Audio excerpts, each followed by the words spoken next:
1999年頃ですけども、きっかけはニフティサブって当時のパソコン通信の中で、漫画でいうとコミックマーケットがありますが、そういうののゲーム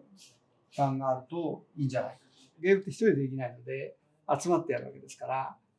お互いの持ってるゲームを交換したりしたら非常に広がるんじゃないかみたいな話で、ゲームのマーケットを作ろうってことで話が始まりました。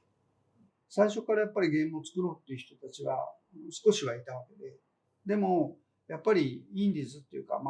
なんていうのかな、自作に毛が生えたくらいなもんで、それをね売ろうとかそういうふうにはなかなかならなかったんですけど、やっぱりゲームマーケットっていう場ができたので、作ったものをそこで売るっていうなんていうかプラットフォームができたってことは、今から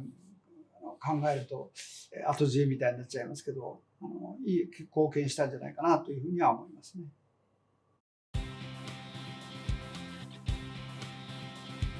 立命館大学で、ゲ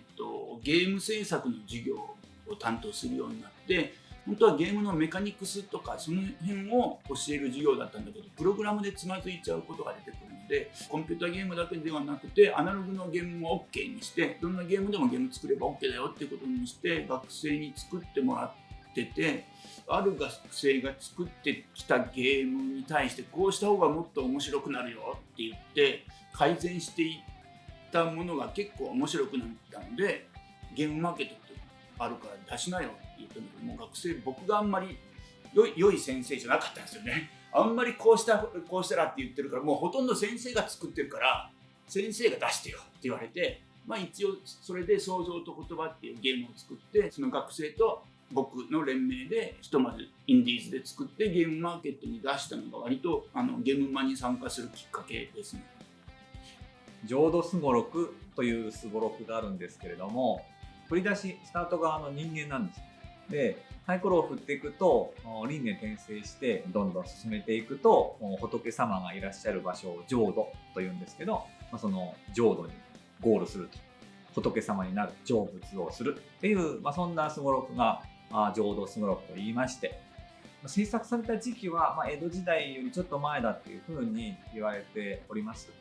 中身を見ると、明らかにお坊さんが制作サイドにいらっしゃったんだろうなっていうのが透けて見える作品になっておりまして、もうまさしくお寺や仏教をテーマにしたボードゲームの前例だったんですね。もうこんなもう400年以上昔にお坊さんが多分作ってたんだなっていうのを知ってですね、驚くとともにちょっと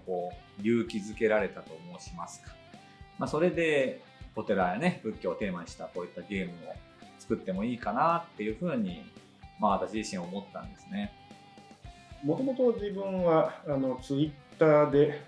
自作ボードゲームの技術情報をだらだらと垂れ流すのが趣味でありまして、ある日ふっと、ただだらだら垂れ流すものをまとめて本にすりゃいいものができるんじゃないかなと、ツイートしたところ、ブレイブリリーというサークルのリリーさんという方がですね、